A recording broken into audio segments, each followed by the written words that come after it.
Boa tarde. Para os que não me conhecem, o meu nome é Luiz Alberto Santos. Eu sou vice-presidente da Associação Sergipana dos Criadores e Preservadores de Aves da Raça Mura do estado de Sergipe. Eu gostaria de fazer um breve apanhado no tocante à segurança jurídica que assegura a ave combatente brasileira e que parece ser pouco conhecido de algumas autoridades, e aí eu falo de autoridades no campo político, que poderia de alguma forma provocar, seja na Câmara Federal ou no Senado, algum projeto que viesse a resguardar o direito dessa ave continuar existindo e modificar a prática recorrente das autoridades representantes dos órgãos de fiscalização e controle no tocante à apreensão dessas aves nos espaços de eventos. Porque o que a gente percebe, e não são poucos os vídeos que são publicados na internet, né? Basta acessar o YouTube e terão acesso do descaso com que essas aves são tratadas. A gente precisa lembrar a todos os criadores que o artigo 215 da Constituição, ele é bem claro. Ele diz que o Estado deve garantir a todos o pleno exercício dos direitos culturais e acesso às fontes da cultura nacional e deve apoiar, incentivar e valorizar a difusão das manifestações culturais. A avicultura esportiva, ela é uma expressão cultural. Se a gente acredita que ela está no nosso país com a chegada dos colonizadores, é inegável que colabora para a construção do nosso tecido social. Ainda o artigo 215, no parágrafo 1º, ele é bem claro. Ele diz que o Estado deve proteger as manifestações culturais populares, sejam elas indígenas ou afro-brasileiras. E deixa bem claro, essa parte é que mais me chama a atenção, e dá de outros grupos que façam parte do processo civilizatório nacional. Ou seja, ainda aquele traço cultural que não está catalogado, ou seja, registrado nos anais da nossa história, ou nos arquivos aí, né? Ainda assim é resguardado o direito como expressão cultural, porque se está em nosso país e não foi catalogado, apenas não houve um olhar, né, de proteção àquela expressão, o que não é o caso da nossa ave. Nós temos um vasto acervo no tocante a comprovar que essa ave colabora para a construção do tecido social e está inserida em registros antropológicos, históricos e científicos, porque houve uma publicação produzida no Laboratório de Fisiologia Comportamental da Universidade Federal da Paraíba, comprovando que a capacidade belicosa dessa ave é um valor inato. Então, no campo da ciência, na antropologia tem vários relatos de antropólogos que conseguem trazer dados em paralelo com a história de que é inegável que essa ave é presente em nosso imaginário popular. Basta lembrarmos de algumas homenagens. Por exemplo, todo mundo sabe que a Igreja Católica ela tem uma missa, que talvez seja a missa mais importante, onde ela homenageia essa ave, que é denominada de Missa do Galo. Nós temos o Clube Atlético Mineiro com seu mascote, tendo como figura, símbolo, um galo combatente. Aqui em Sergipe, no município de Porto da Folha, nós temos o Guarani, que tem também um galo como símbolo, como seu mascote. Nós temos na cidade de Laranjeiras, a Veneza do passado sergipana, como dizem os historiadores, uma igreja que recebe o nome de Igreja do Galo. Nós temos na música João Bosco produzindo um álbum com 12 faixas, onde ele faz homenagens a essa ave. Nós temos vários escritores, como Machado de Assis, por exemplo, que chamava os espaços de eventos da ave combatente de Jockey Clube do Pobre. Ou seja, para Machado de Assis, o galo combatente era o cavalo de corrida do pobre. Nós temos no Nordeste aqui vários artistas plásticos, vários pintores que retrataram e retratam ainda muito bem essa ave. Então é inegável que nós nos inserimos no artigo 215 da Constituição como um traço cultural do nosso país. E a gente precisa lembrar que impor ao outro uma cultura que é estranha ao mesmo não é uma prática de um povo civilizado. Isso a gente entende como uma imposição, e a gente precisa estar atento para perceber que na maioria das vezes o que existe é um interesse por trás destas ONGs que insistem em querer desconhecer a nossa ave e suas especificidades. Se houvesse oportunidade de espaço para debater, nós teríamos profissionais capazes de desmistificar esta visão que é passada para o senso comum de que o criador é um criminoso, é um praticante de crueldade e maus tratos, quando na realidade a gente sabe que as portarias, existe uma instrução normativa do MAPA no tocante a bem-estar animal, e um dos itens é assegurar à espécie que ela desempenha as habilidades com as quais nasceram. Ou seja, você retirar de um animal a capacidade que ele nasceu para desempenhar, isto sim é crueldade e maltrato. Diferente da avicultura esportiva, a gente não retira, a gente permite. E o conceito de briga ele já não é mais utilizado entre nós criadores, porque o que existe é o combate. E em um combate o que o homem faz é apenas dar a igualdade a essa ave, o que ela não teria na natureza. Mesmo aquele que saía vitorioso se tornaria uma presa fácil para os predadores, sem contar que existia toda uma desigualdade, seja de altura, de peso, de dimensões de espora, o que não ocorre nos espaços de eventos. O animal ele é pesado, então o peso é igual, a altura é igual, e aquelas esporas de polipropileno que o aficionado utiliza é igual para ambos os combatentes, e é um produto com baixo potencial de infecção, o que na natureza não acontece, porque o esporão ele guarda em sua casca algumas toxinas que servem como proteção contra os predadores. Então, o que a gente precisa é levar informação a quem desconhece essa ave. O artigo 215, volto, assegura como traço cultural. Basta que tenhamos um pouco mais de sensibilidade para reconhecer esse direito. O artigo 225, ele diz bem claro, todos têm direito ao meio ambiente ecologicamente equilibrado, bem de uso comum do povo e essencial à sadia qualidade de vida, impondo-se ao poder público e à coletividade o dever de defendê-lo e preservá-lo para as presentes e futuras gerações. Ou seja, se esse animal é reconhecido como uma espécie da nossa fauna, deve ser assegurado o direito de existência para que as gerações presentes e futuras possam reconhecer a história desse animal, que é um símbolo do tradicionalismo em nosso país.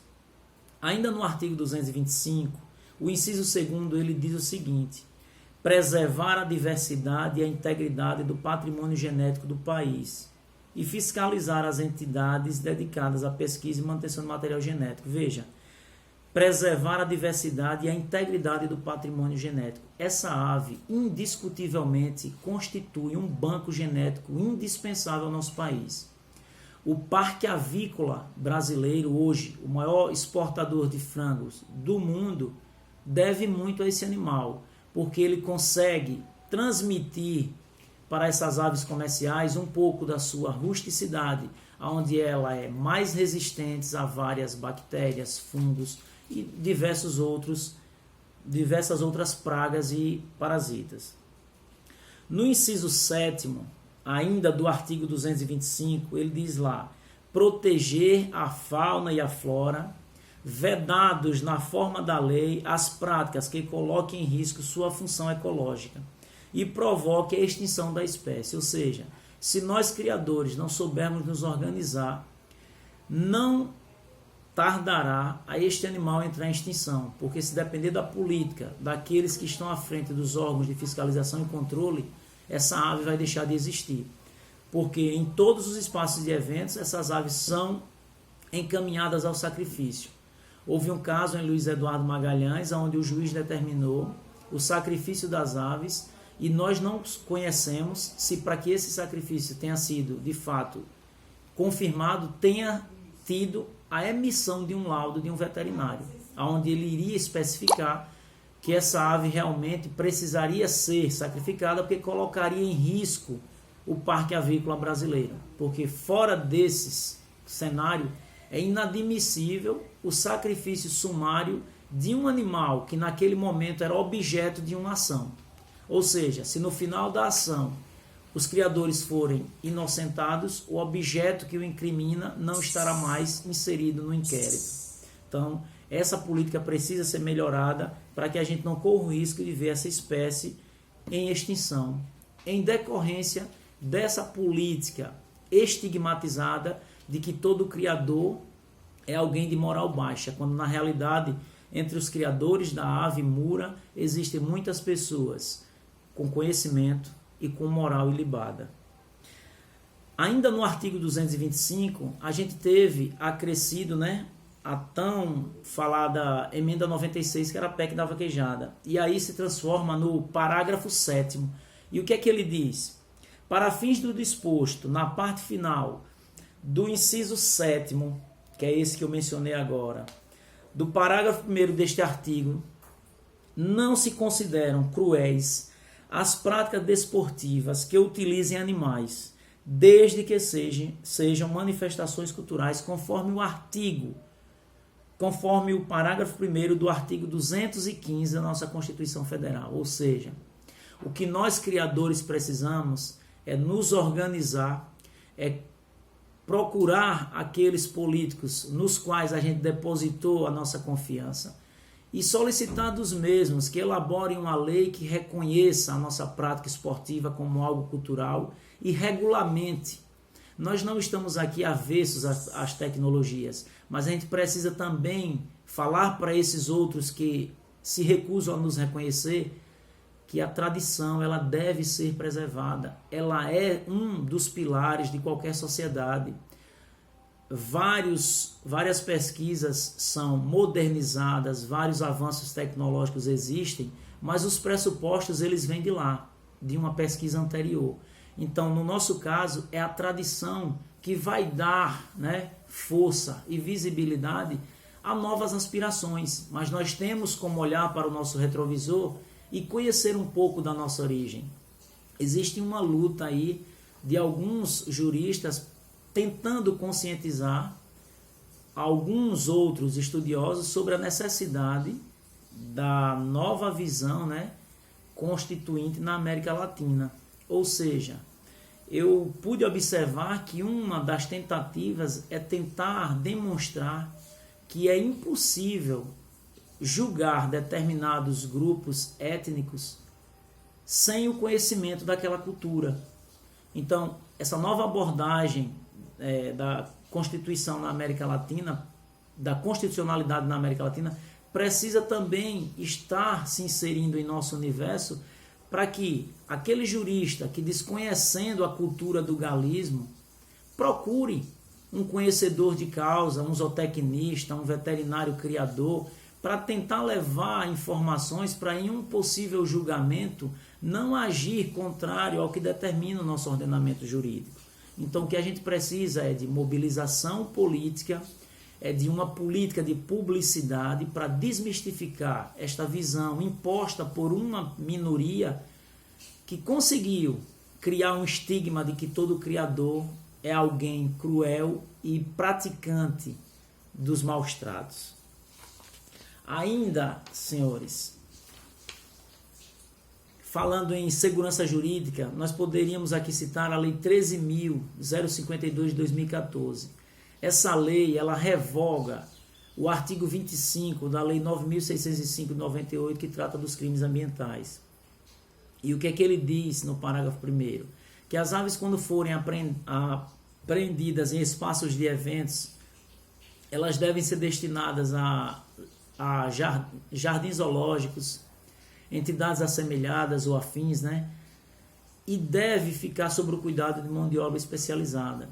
E a gente sabe que nos espaços de eventos, quando a polícia ambiental, ou IBAMA, ou ADEMA, qualquer órgão envolvido na fiscalização e controle, que representa o Estado, eles não agem em conformidade com o que preconiza as leis.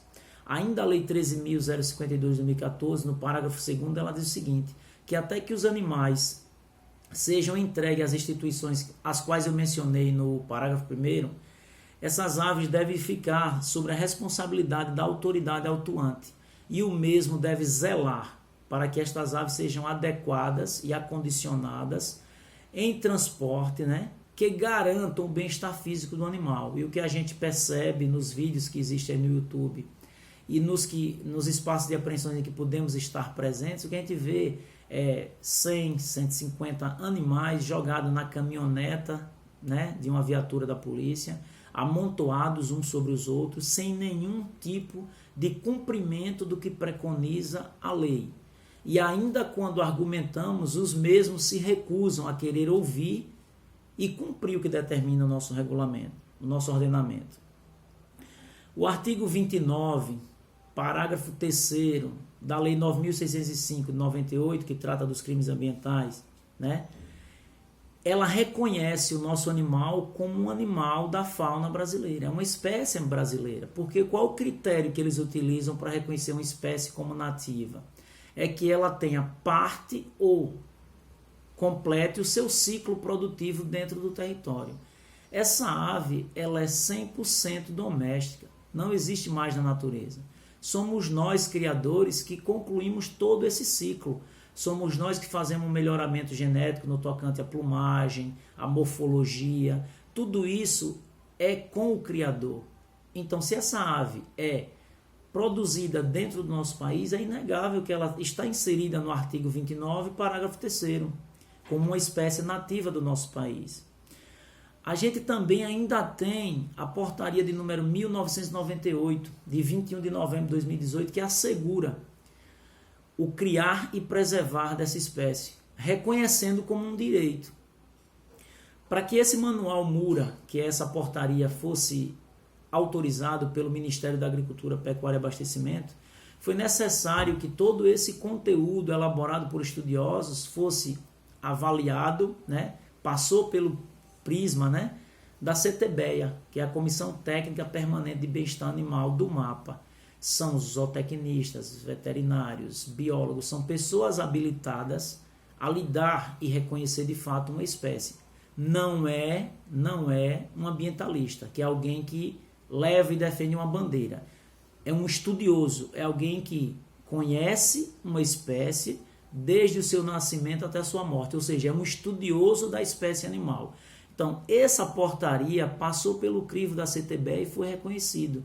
Mas ainda assim, em nosso país, é pouco disseminada e os órgãos de fiscalização e controle não reconhecem o que preconiza todas essas leis, as quais eu já passei para vocês. Aqui no meu estado, em Sergipe, a Associação Sergipana, em parceria com o deputado estadual Garibaldo Mendonça, produziu uma lei que ratifica essa portaria, é a lei de número 8.657 de 2020, onde em Sergipe está assegurado o direito de criar e preservar essa espécie. Existiu no início, né, uma mobilização também muito grande por parte do vereador Isaac Silveira, é um vereador aqui da capital, de Aracaju, em parceria com a Associação Sergipana. Nós criamos a primeira audiência pública no estado, e foi algo assim fantástico, porque a gente pôde levar informação, já que era transmitido por uma TV ao vivo. Então, assim, foi algo que acredito que a nível do Brasil deve ter sido muito bem conhecido a nossa atuação. Não paramos por aqui. Nós tivemos uma audiência no Ministério Público Estadual, em particular na 10ª Promotoria do Meio Ambiente com o Dr. Eduardo Matos, onde o mesmo nos recebeu antes dessa audiência e acatou o nosso pedido de que existia um descumprimento do que preconiza as leis. Ele recebeu um arrazoado, avaliou o nosso pedido e marcou uma audiência. E dessa audiência foi criado um termo de audiência, onde ele remarcou para, da data dessa audiência, 90 dias depois, se reencontrar novamente para debater. Mas o que é importante, e é uma conquista para o Estado de Sergipe, é que o Ministério Público ele reconhece que existia algumas irregularidades no cumprimento das leis no tocante à condução dessas aves. E em um dos itens ele oficializa duas instituições que ficavam responsáveis por receber essas aves. Então ele oficializou, querendo saber qual foi a destinação, porque nós também oficializamos e não recebemos resposta alguma, inclusive da própria comandante do pelotão ambiental, foi oficializado e ela disse que as aves ficavam a cargo da justiça e não nos deu explicação alguma, mas o promotor oficializou, isso é um documento oficial, como também determinou, né, que nos cumprimentos de apreensões em espaços de eventos, a ave deve ser conduzida como preconiza a lei, ou seja, essas aves não podem mais serem jogadas no fundo de uma caminhonete, essas aves não podem mais ser colocadas dentro de saco, e essas aves não podem mais ser mortas de forma sumária como acontecia, porque para que um animal desse venha a ser abatido, ele precisa estar de posse de um atestado de sanidade de um veterinário, né, após a avaliação de exames, e o criador ainda tem assegurado o direito de pedir uma segunda amostra para confrontar. Então não é como se vinha praticando no passado. A gente precisa levar essa ideia, essa conscientização para todo o país, porque isso é uma bandeira que não é do sergipano, é do brasileiro. Precisamos deixar bem claro também que nós somos defensores da causa animal. O que não querem é nos inserir nesse bojo, mas nós somos. O que a Associação Sergipana busca é reconhecimento para essa ave. Nós não somos contra o direito animalista, muito pelo contrário. O que nós queremos é estar inserido nesse projeto de proteção dos animais. Para que vocês percebam e lembrem, né, há aproximadamente uns 20, 30 dias houve uma apreensão de uma rinha de cachorro da raça Pitbull. E os veterinários e amantes e apaixonados pelos animais iam lá, pegavam os cachorros no braço, tratando com aquele amor e carinho. Eu fiquei muito emocionado e vibrei, porque o que eu queria era que todas essas pessoas, quando ocorresse o mesmo em uma rinha, tratassem as aves da mesma forma que tratavam os cachorros. Não olhar com um olhar